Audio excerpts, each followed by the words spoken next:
The resilient Jenkins were just forced to move into another hotel room. This new room only has 2 beds for the family of 7, which means one of the children most likely will be sleeping on the floor tonight. The family is hotel hopping because if they are in one room for more than 30 days, then the management would have to go through the eviction process to make them leave. Here's what Stephanie said in the caption of her newest video.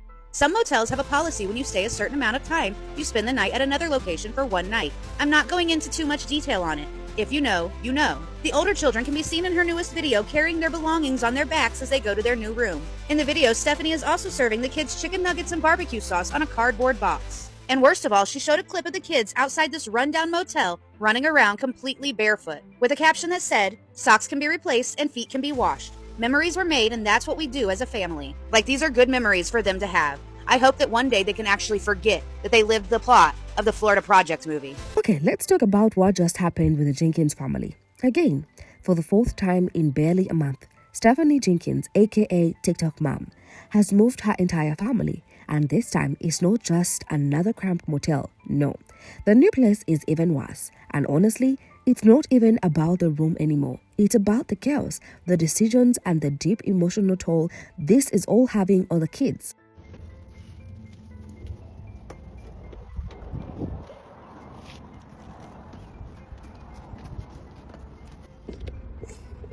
Like swimming, and I just feel the desire to go swimming. To the right, guys.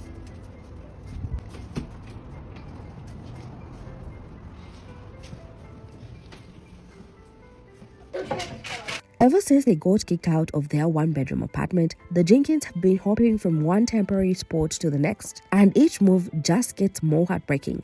Stephanie calls it a motel, but in reality, it's a shelter, one that lets you stay for free. Yet she keeps using the word motel to make it seem like she's paying, like she's trying, like she's doing it all for her family. But is she really? Here's what happened. They were forced to leave the shelter temporarily because, according to Stephanie, some motels have a policy where you have to spend one night elsewhere after a certain period. She captioned the video. Some motels have a policy when you stay a certain amount of time, you spend the night at another location for one night. I am not going into much detail on it. If you know, you know. The resilient Jenkins was kicked out of their hotel because of policy. So they could only stay a certain amount of days in the hotel before they have to move. This was so sad to me. These kids going from hotel to hotel, I could literally cry, with their backpacks on. There is no sense of stability whatsoever. A family of 7 sleeping with 2 queen beds. This is not struggle. This is 2 capable adults not wanting to do what they need to do for their children to better their life. They refuse to work a 9 to 5 because he doesn't want to pay child support. So many people defend these people, but look at this. How sad is this? Going from hotel to hotel, not knowing where you're going to sleep the next night. Imagine being a young child and these are the core memories that you remember. Us as adults, it's our responsibility to create core memories for our children, not this. This kind of existence will only lead to trauma. We passed in front of a hotel yesterday and it was completely burned down. The way that they are living, that's what's going to come from this. They're cooking in hotels, taking batteries out the smoke detectors while they hotel hop. Stephanie say that like we're all in on some secret. But no, Steph, we don't know. What we do know is this. The place isn't a motel. It's a shelter. And shelters operate under very specific rules, especially when it comes to how long someone can stay. See, if a person remains in the same unit too long, they might gain what's called tenant rights. Legally, they could argue that the shelter is their permanent residence, and once someone is considered a tenant, you can't just ask them to move. You have to go through legal proceedings, which are expensive, slow, and messy. So to prevent that, shelters have a workaround. They require families to move out temporarily, usually just for one night, so the legal clock resets. It's a loophole to avoid residents becoming legally rooted in a space that's meant to be temporary. And the Jenkins, they were getting very comfortable, hanging up decorations, filming daily life, treating the space like a long-term home. That's why the shelter acted. They had to. They told them to pack up everything, every single bag, blanket, toy, and bottle and leave. Because when they return, it's as if they just arrived again. The timeline restarts and the shelter avoids legal trouble. And the saddest part, this isn't just a fluke. This isn't a one-time emergency move. This has become a pattern, a routine. And not just for Stephanie and Drew, but for the kids. This constant instability, this never settling down, this treating shelter stays like a lifestyle, this is what those children are growing up in. And you all, this is the life they chose for their kids. Not because they had no other choice, but because they keep refusing to make the hard, responsible ones. Here's where it gets worse. Stephanie filmed them packing up and driving to the new place.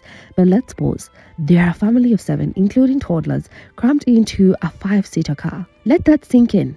There's no way all those kids had seatbelts. No way each child had a proper seat.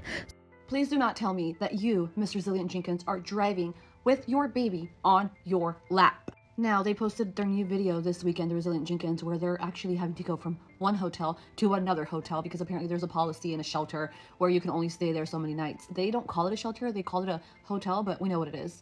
And there's a lot of things in this video that upset me, so let's get into one of the first ones.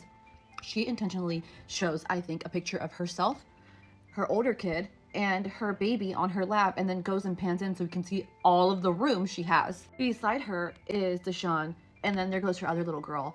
Where's everyone gonna fit? Because we are still missing her husband, the baby, and I'm sure another one. I'm so confused. Make it make sense. So what does that mean? It means Stephanie and Drew chose to put their kids in a dangerous situation, and no, they don't have to. Because remember, they used to have a van they could safely carry their whole family. But they sold it. For what? A 5-seater? We can't feel sorry for choices like this. It's not about being broke, it's about being reckless. How do you forget you have kids when you're making life-changing decisions like selling your only safe vehicle? Now we get to the motel room they moved into. Stephanie filmed it. Of course, camera rolling, captions ready, trying to make it look like another quirky family moment. But what we actually saw, it was anything but cute. In the video, the kids walk into the room and they just stop. Because what's in there? Just 2 tiny worn-out pairs and a single wooden bench shoved into the corner like an afterthought. That's it. No couch, no extra mattress, no space to breathe, 7 people, 2 small beds. You didn't need audio to understand how they felt. You could see it, the shift in their faces, the quick flicker of disappointment, the kind of look that kids get when they realize again that comfort is not coming. There's no joy, no excitement about a new place, just confusion and silence. Who was going to sleep where? Did the toddlers sit between the parents? Did one of the older kids take the bench or the floor? Was there even a blanket for everyone? Where's the money gone? She says that they're gonna get a 3-bedroom minimum, but what's going on? Like, what's the delay? You've been in an apartment for a little over a month now. Like, I know it's hard to find housing because I've been in that situation myself where I live, where it is very hard to find housing. I know it's even harder in Oregon, but there are places you can move, and simply just worrying about where the kids are going to school is not concerning, because at the end of the day, they need their own space. They need to stop living like this. They're being traumatized by the day, and Stephanie doesn't seem to understand that. She thinks that everything's just hunky-dory and everything's fine, but no, I'm here to tell you, when you have that many people living in such a small space, and you can tell that Drew is suffering from mental health issues and not health issues like they're claiming. So get it together, be better parents to your children that you brought into this world. They never asked for it. But where do you guys think the money is going? Because she is making up to $6,000 a month here on TikTok alone, not including subscribers and not including what she gets on Facebook and possibly in YouTube as well, because I know she doesn't post that much, but you do get from viewers if you're already in monetizing over there. So we are not just talking about inconvenience here. We're talking about basic human needs being ignored. These are children, not luggage. And the most heartbreaking part, Stephanie didn't just witness it. She filmed it. Every second, every disappointed look, every uncomfortable moment. She filmed it, edited it, added text overlay, and then posted it online like a vlog update. For sympathy, for validation, for click. She didn't protect that moment. She exploited it, turned it into content. And in doing so, she turned their kids' discomfort, their visible distress, into entertainment. This wasn't a memory. This was a broadcasted moment of neglect. And it's not just one bad night. It's a reflection of a larger pattern we've seen time and time again. Because when your child's pain becomes your social media strategy, that's when it stops being poor parenting and starts becoming a public concern. As if that wasn't enough, Stephanie let the kids run around barefoot on the motel balcony. Yes, barefoot on a public motel walkway that she clearly hadn't cleaned, prepared, or checked for safety. Just opened the door and let the kids loose like it was some kind of safe playground. This caption right here that says, socks can be replaced and feet can be washed, memories were made, and that's what we do as a family. Memories? What kind of... This isn't Disneyland. You're making it seem like you're going from one awesome place to the other. You're going from shelter to shelter. I get what you're trying to do. I get that you're trying to show that your children are having a childhood, but you can definitely do better. I understand that we all struggle. Absolutely. But you're giving a situation that a lot of people are not given, I should say. You're making millions and millions of, well, not millions and millions of dollars, but you have millions and millions of followers on TikTok that can be monopolized, and you can make thousands and thousands of dollars. I don't see how she's not making $14K a month. The math is not mathing. So in my head, it's like, why don't you just get their situation a little bit better? Just a little bit. Because either you get help because you need help, or you put forth your best effort to get them out of the situation. Because the only reason that you're saying that you don't want to get them out of the situation, it's not because you can't, it's because things aren't good enough for you. You're saying, oh, a trailer house is not good enough for us because it's just, there's not enough rooms. We need at least a 3-bedroom. We can't do it too. Like, right now, it's not the time to be choosy. If you want to stack up, put yourself in a clean situation, a stable environment. That is the number one thing that you need. Now, it would be completely different if you were unstable because either you had a husband that was working somewhere that his job took him wherever and you had to go with him, or you had a job that you had to move. That's completely different. You don't have jobs, either one of you, and you're choosing this life. Let's be real, those places are grimy. People walk those balconies in shoes worn through bathrooms, sidewalks, even city streets. You don't know what's being dragged across that concrete. There could be spilled drinks, cigarette ashes, old food, and that's not even the worst case scenario. We are talking used needles, broken glass, and sharp metal objects that get kicked aside and forgotten, because that's what happens in these places. And she let her toddler run on the surface barefoot, no shoes, no socks, nothing, just tiny vulnerable feet straight on gritty. Who knows what's on it? Concrete. Even the older kids had at least socks on, but the baby, barefoot?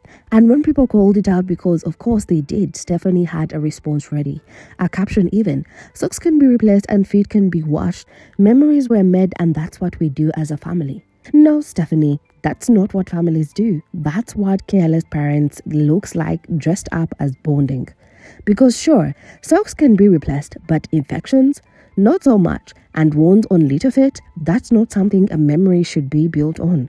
She talks about making memories, but there is a difference between freedom and neglect. A difference between letting kids be kids and putting them in danger for a video.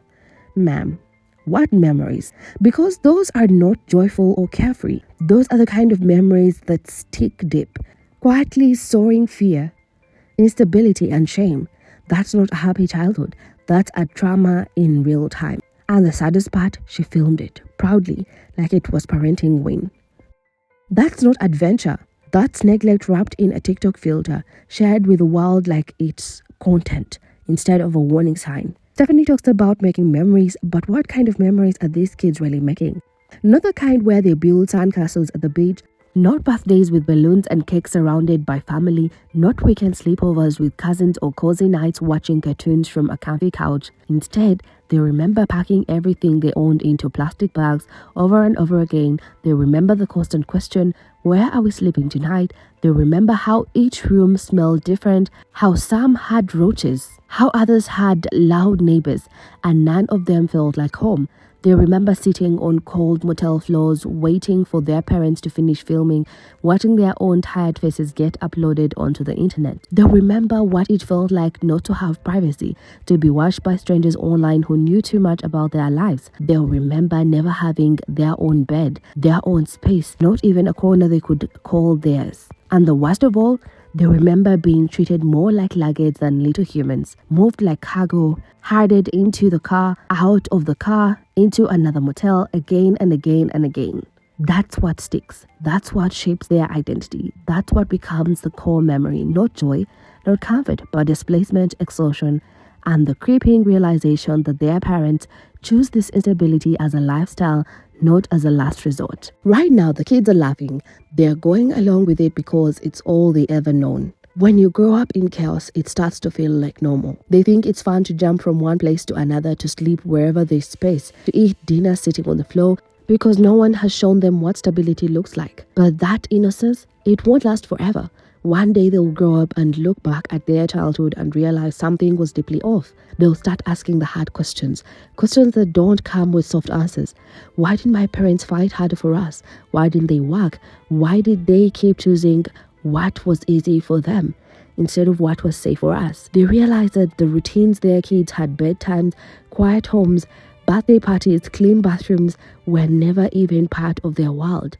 And not because their parents couldn't afford it, but because their parents didn't prioritize it. And that realization, it hits hard.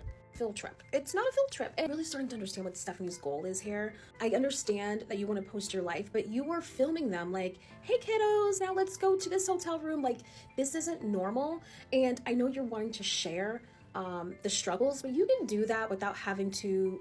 I guess what frustrates me is that they're too young to understand that this is not anything to necessarily be proud of, and maybe when they get older they might dislike you for filming all this because they're too young to really understand that, hey, mom is filming us going through the hardest, you know what I mean? Like, they're just too young for that. The reason why I state that she's delusional is because she truly believes that people dislike her because she's poor, and that's not the truth. There's a lot of poor people on this app, okay? That's when the cracks start to show. That's when the trauma creeps in like a fog they can't shake. It turns into behavior issues at school, trouble forming healthy relationships, anxiety they don't understand, and confidence that never fully develops. And Stephanie, she'll still be online, probably still making videos, still saying, we did our best to an audience that remembers more than she thinks. But it won't matter because the internet never forgets. And neither will her children. They will carry the memories, the instability, the absence of comfort, and eventually the pain of knowing their story could have gone differently if only someone had tried. Let's make something very clear. No one is obsessing over Drew and Stephanie's personal lifestyle. If they want to couch hop or live in motels for the rest of their lives, that's their choice. Nobody's knocking on their door to micromanage how two adults navigate their lives. But here's where the line gets crossed. The moment innocent kids are pulled into the chaos, it stops being personal and starts becoming public concern. When your choices impact small children who depend on you for safety, consistency, and emotional support, you don't get to cry privacy. Especially when you're the one broadcasting their lives. You can't post their faces, their beds, their meals, their emotional reactions, their instability, and then act shocked when people have something to say. You invited the world into your motel room through a TikTok lens. You made their instability public, and now the consequences are public too. These kids didn't sign up for TikTok fame. They didn't ask to be background characters in trauma-filled content, and they sure hell didn't ask to live in a rotating door of motels while their parents chase content over accountability. So Stephanie and Drew, when does it end? How many motel check-ins does it take before you check in with your reality? How many more sad TikToks do you plan to post before you realize the views aren't raising your kids? How many more nights on dirty mattresses before you say enough? Will you finally stop performing for an audience and start parenting for your kids? These kids deserve better. Better than unstable housing. Better than being used as TikTok prop. Better than being raised in survival mode. And the sad part, it didn't have to be this way. Stephanie and Drew could have made better choices. Gotten jobs, swallowed pride, asked for help, chosen consistency over chaos, but they did. And now the internet watches, some with sympathy, some with disgust, and these kids carry the consequences. So what do you think? Drop your thoughts in the comments below. Like and subscribe to stay updated because you already know there's more coming with this family. And let's just hope that someday